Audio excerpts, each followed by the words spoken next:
All right, welcome once again to the beatzillapdx official news break, or in this case, news brief. And we are talking about Stacey Abrams once again. Stacey Abrams' campaign struggles and who she wants to blame for it. So as y'all see that headline, it says Stacey Abrams struggles with black male voters in Georgia while wielding national clout. Clout, okay. With the November election just weeks away, Georgia Democrat Stacey Abrams is dealing with an unusual political problem. She has become a star on the national political stage, but in her own state, where she has proved in recent presidential and Senate contests that she can get out the vote for Democratic candidates, she is struggling to gain momentum for her rematch with Republican Governor Brian Kemp. The one problem is tepid enthusiasm uh, among the key segment. I lost my place. Hold on. Amongst the key segment of the Democratic Party base, black men. 1/3 of black men registered in Georgia haven't voted in the past several elections, with posters saying these disaffected voters just don't think the outcome will improve their lives. In recent years, black men have also shown they're more willing to vote Republican in Georgia and nationally. About 1 in 5 black men voted for Donald Trump in 2020, up from the 2016 election. Together, these two groups, black men who typically don't vote and those who have crossed party lines, could determine the outcome in November. The key is figuring out the reasons for their choices and persuading them to change their minds. Quote, what they're doing is consciously choosing to stay away from the elections, said W. Mondale Robinson, who founded the Black Male Voter Project in 2015, adding the little progress has been made in addressing many of these issues affecting the lives of black men. Well, let's stop right there. They have actually addressed issues like your Cynthia G's and your Fox Souls when Ice Cube went out there and tried to get a uh, plan for Black America. They started making it about a gender divide. Well, of course, we know Stacey, as you see right here on the screen, this is legitimately from her website. So that agenda that you see on your screen is what she's pushing. So she's pushing the black men, then black women, then the AAIP community, Latino community, LGBTQ community. So what she's doing is already presenting a gender divide within the black community. So that's one reason, and it's been anti-black man hate for some time now in these areas like the Root, who strongly promote Stacey Abrams as well. So these people have been dogging out black men for the longest, including Stacey Abrams' participation in that as well. And now, because remember, let's not forget who's at the table when, where is that at? Who's at the table when this is said? And we forget that it's okay to take the cape off. Yeah. So remember when you're struggling with the black male vote. And we forget that it's okay to take the cape off. Yeah, that part, Stacey Abrams. So again, let me go on. It's not a problem created by Stacey Abrams. It's not. Wait a minute. Wait a minute.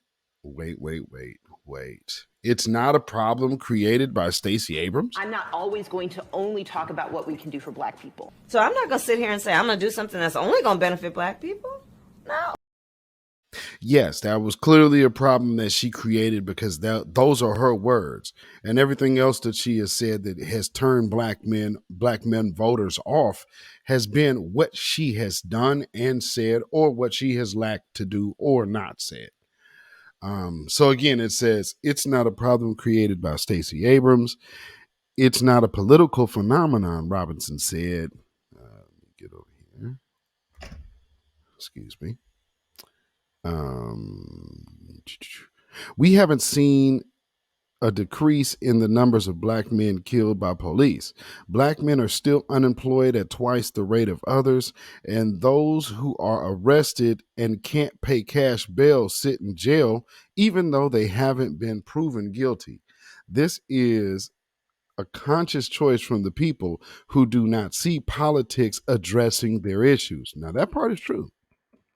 It's not just a problem for Abrams. I'm getting quite a few inquiries about black men over the last few weeks from strategists and from candidates, said Terrence Woodbury. Well, that's interesting. A partner at Hit Strategies, a Washington based polling firm that focuses on diverse voters, quote, there's a sense of urgency in Georgia and around the country to address the concerns of black men. Now, the next section goes on and it's titled Gender Gap. Abrams acknowledges what's at stake in her interview. Abrams said that she has long viewed black men as a critical segment of voters. I actually focused on black male voters in 2018, Abrams said, which is not true. I have had very intentional conversations with black male voters. My conversations are grounded in the fact that I respect black men. I respect their voting power. Their voting power is strong. And as candidates, we have to be respectful of that and intentional about it. Now, you do realize she actually did not say anything right there, family. So that again is why you're struggling with this voter contingency. When it came down to when you went before all the other groups, Stacey Abrams, they knew what they were getting with voting for you. This is just you pandering to a segment of voters to get votes, saying you respect their power, but you have not said anything about their plight. In a September poll conducted by the University of Georgia for the Atlanta Journal-Constitution, 74% of black men said that they plan to vote for Abrams, compared with 82% of black women. In 2018, when Kemp defeated Abrams by 55,000 votes, exit polls found that 97% of black women had voted for Abrams, compared with 88% of black men. That 9-point gender gap represented 120,000 votes. Had black men voted for Abrams at the rate close to black women, Abrams would have already been governor, Woodbury said. Well, again, get something to black men if you really do want their vote. But you cannot sit up here and talk like this. I'm not always going to only talk about what we can do for black people. So I'm not going to sit here and say I'm going to do something that's only going to benefit black people. No. And never forget you sat at the table while this conversation happened. And we forget that it's okay to take the cape off. Right. So when the cape is off for us, the cape definitely will not be put back on for you. That's simple. And see, when you have conversations, black women are our culture. See how you got black men and black women separated? That's what black men are not excited about. Quote, if black men vote for me, we win, she told a crowd about 100 black men gathered recently inside of Forks and Flavors, a restaurant some 20 miles northwest of Atlanta. And during a recent podcast, Abrams said that black men have, quote, remarkable power to determine the outcome of this year's election. Yes, that's true. And you have heard no tangibles, no vote. Kemp is leading in most major polls, and the September AJC poll showed Abrams 8%, 8 percentage points behind the incumbent governor. In a series of appearances that, not Siri.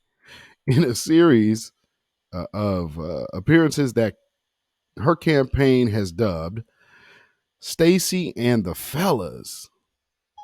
Abrams is meeting at restaurants and taverns where black men are invited to hear her discuss issues of particular concern: economic opportunities, fair access to capital, incarceration rates, to answer questions from local urban radio hosts, and to pose their own questions to the candidate. The latest in global politics, the latest in global politics. Okay, I don't know why that's. I guess that's the end of the story. Okay. So so she's going to local restaurants and taverns, entertainment venues. She's been at concerts. You see her showing up at those type of events as well. Those events are not going to address reparations. Those events are not going to address, just like in this article said, the police situation. Now, there's another article that came out as well from the um, Courier, I believe. So as you know, they're trying to set it up because I think they already are kind of semi conceding to a Abrams loss. They're already finding the people to blame, and you already know who that is. So with that being said, there was a person, Ricky Jones of the Courier Journal, who came out and said black men are not the problem for Stacey Abrams and the Democrats. And now, when he says and the Democrats, here's another thing. Again, y'all know I'm in Portland, Oregon. Last week, we had 2 days of Joe Biden here trying to stomp for the governor candidate, Tina Kotek. And yet just yesterday or day before yesterday, they had Elizabeth Warren out here. Then on top of that, they had Barack Obama do a PSA for Tina Kotek for her to get governor. Here's the problem. Nobody in Oregon is really supporting this woman. Even the businesses of this state are looking to go another route. They have given money, millions, to the other candidates.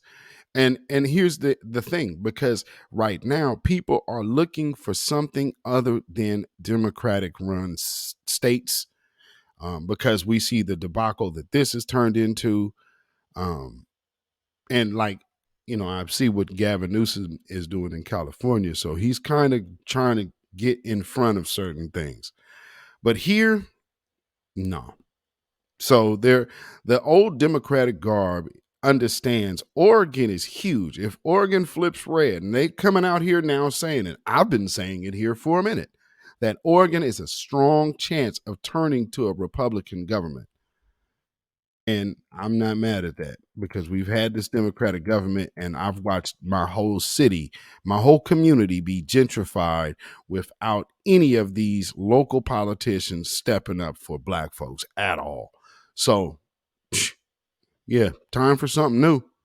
So, Ricky Jones, yes, indeed. In the opening of his 1903 classic, Souls of Black Folk, W.E.B. Du Bois wrote, "There is ever an unasked question of Black Americans. How does it feel to be a problem?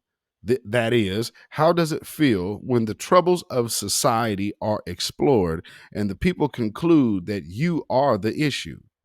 In Du Bois's time, while Black people were considered hindrances to American peace, happiness, and prosperity collectively, Black men were always viewed as more noxious than Black women. That hasn't changed. In fact, Black men are the single most demonized group in a group of people in America. You disagree? Let's play word association. I say, Black man. What word or phrases pop into your mind? Be honest. Gangster, thug, criminal, convict, lazy, untrustworthy, dumb, dropout, hustler, cheater, absentee father? You're not alone. The negative characterizations of Black men are so common that The few who are highlighted for doing positive things are usually regarded as freakish abnormalities.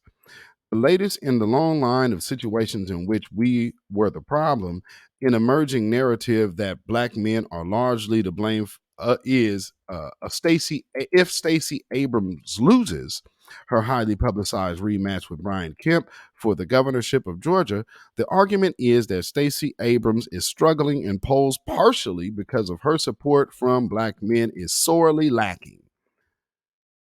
Oh, yeah. But she's not advocating for anything black men are really talking about. So let's see. Okay, so Bloomberg reported, The Hill and Bloomberg are releasing stories like Democratic groups step in to boost Abrams among black male voters. And then also the other headline, Stacey Abrams struggles with black male voters in Georgia. Well, we just read that one because we read that article. It's maddening. So again, what he's saying is that the blame black man narrative, as soon as it's looking like she's losing, they're pivoting right back to the anti-black man hate. And this is exactly why you don't have support. See, black men and black male voters are way more politically astute and awake at this moment. So you cannot do the same old, same old. The old Moses generation is not this Joshua generation. You got the Joshua generation of voters. And so people are seeing things clearly because they're not stuck in those old slave mentality ways. So it goes on to read, the problem with these claims and the accompanying strange arguments that the sizable percentage of black men have lost their minds and are flocking to the Republican Party is that they're inaccurate. And they absolutely are inaccurate. That's a flat out lie, actually. No, black men are just saying we are voting our interests. We have no permanent enemies, no permanent friends, just permanent interests, as the Black Authorities often tells you. As the summary of powerful recent article, as the summary of a powerful recent article by Michael Harriot, yeah, right, succinctly puts it, pundits have begun sounding the alarm about Democratic Party's existential crisis with black male voters that, according to the math, history, and political science, does not exist. That's right. Harriet hit the nail on the head. Stacey Abrams' black male voting problem is a myth. Lies and stereotypes of black men permeate society, but admittedly, some conclusions about more sophisticated, informed, and politicized brothers are true. Well, Harriet actually said that? That's funny. Well, I guess he could vouch for that because Michael Harriot has jumped in a few of these spaces with some of the new black media and has found out that people are very much more politically astute than the Democrats would like to give credit to black men for men. So there's that. Let's see. No, we aren't supportive of the people or candidates just because they're black. Facts. We learned from Clarence Thomas, Condoleezza Rice, Ward Connerly, and many others. Yeah, like that Burgess Owens dude. Yeah, that's definitely one. J.C. Watts back in the day. Let's see. No, we weren't more impressed by Barack Obama just because he was married to Michelle. No, we weren't sold on Kamala Harris just because she attended Howard and pledged AKA, which they overhyped.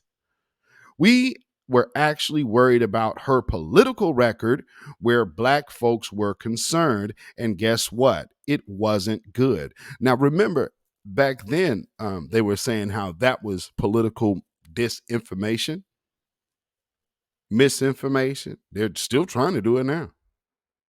But these are the facts. So if you want black men's vote, do not turn the reason for us voting into what you want to make it. This is a transactional business here, and we understand full well where our vote stands in the lines and terms of currency. So let's see. Yes, black men are understandably growing increasingly leery of the Democrats. We're not fools.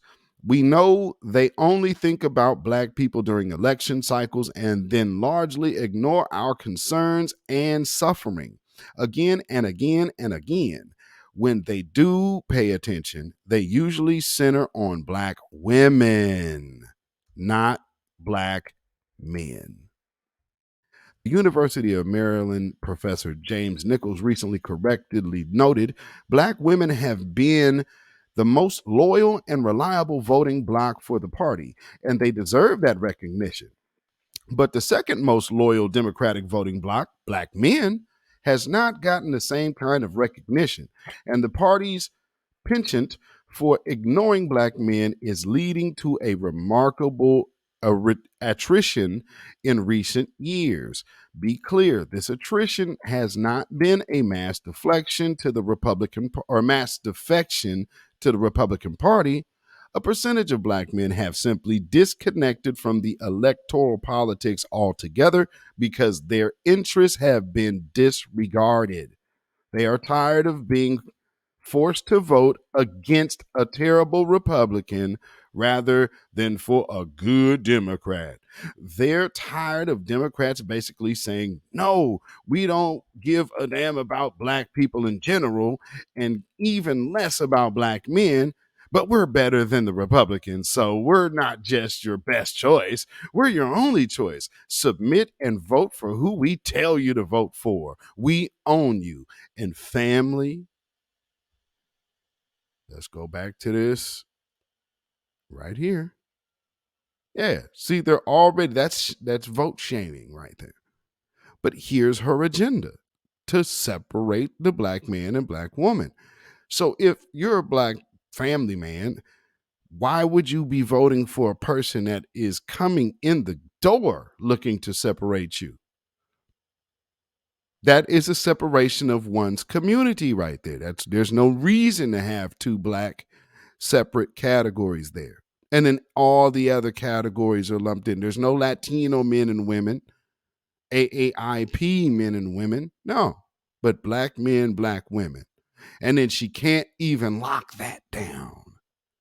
What that say? That doesn't make us the problem. That makes her a bad candidate. And that's one thing that the Democrats have to actually own. She is a bad candidate. And the clout that you've given her is just that. She doesn't have clout in the people. She has political media clout.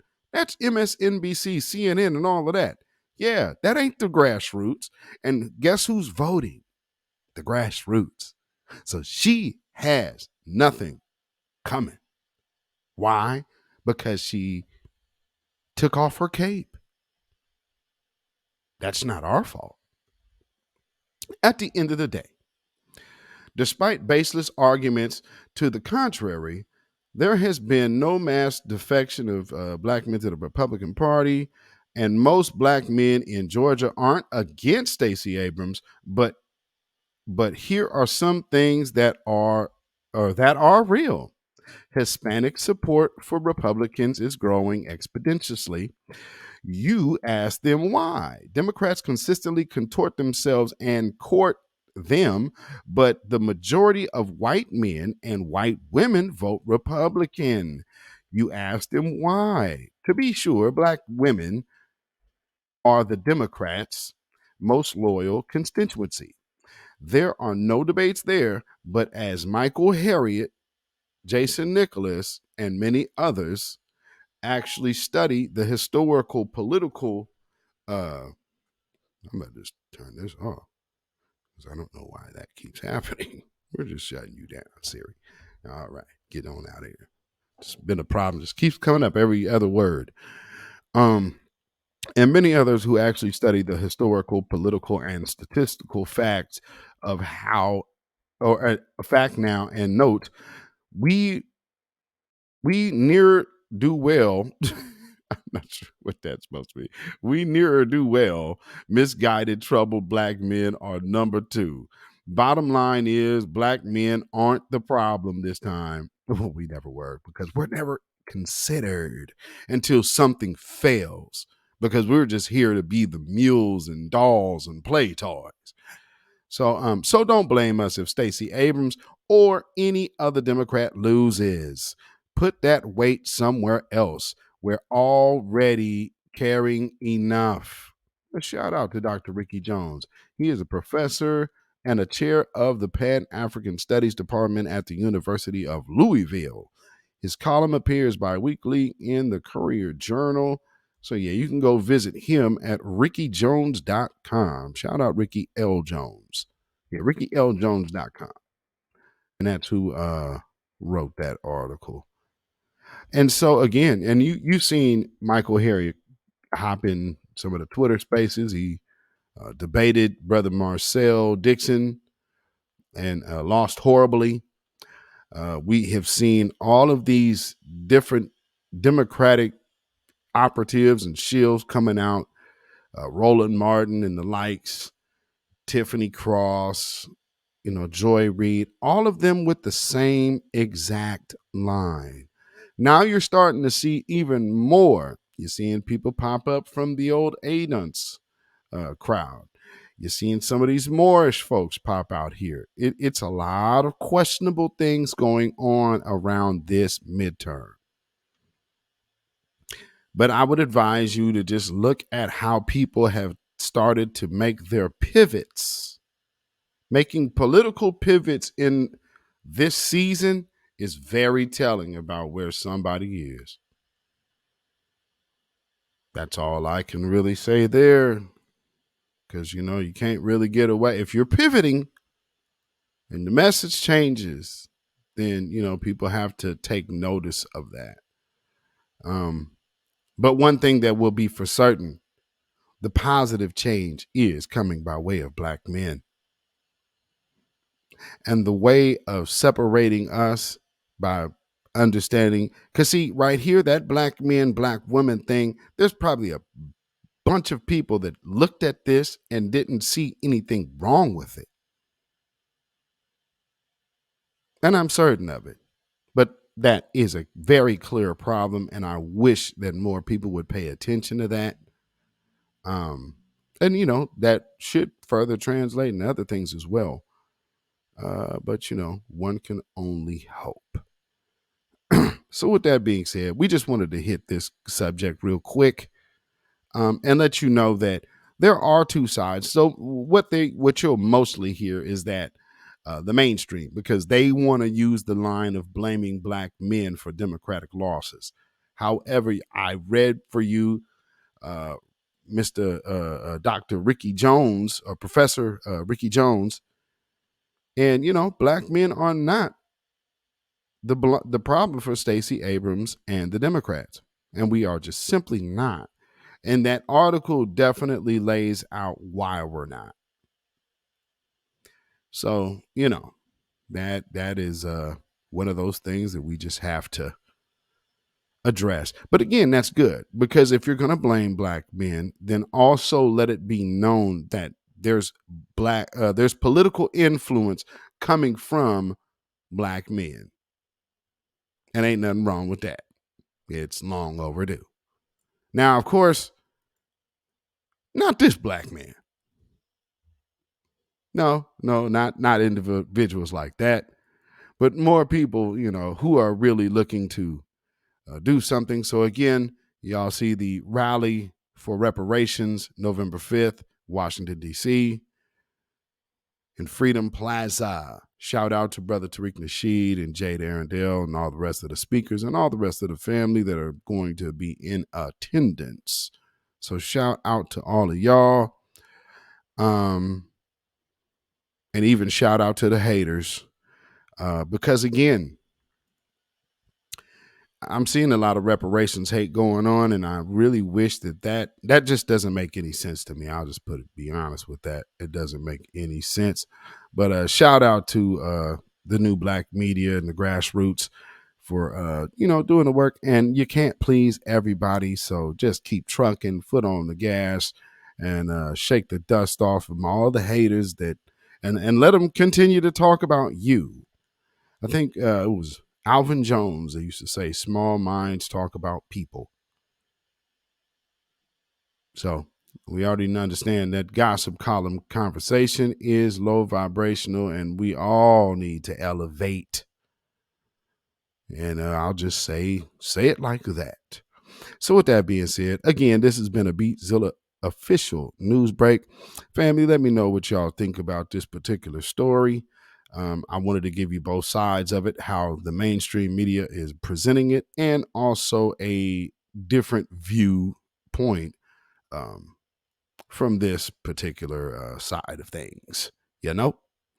So with that being said, follow me on Instagram and Twitter. The links are all in the description.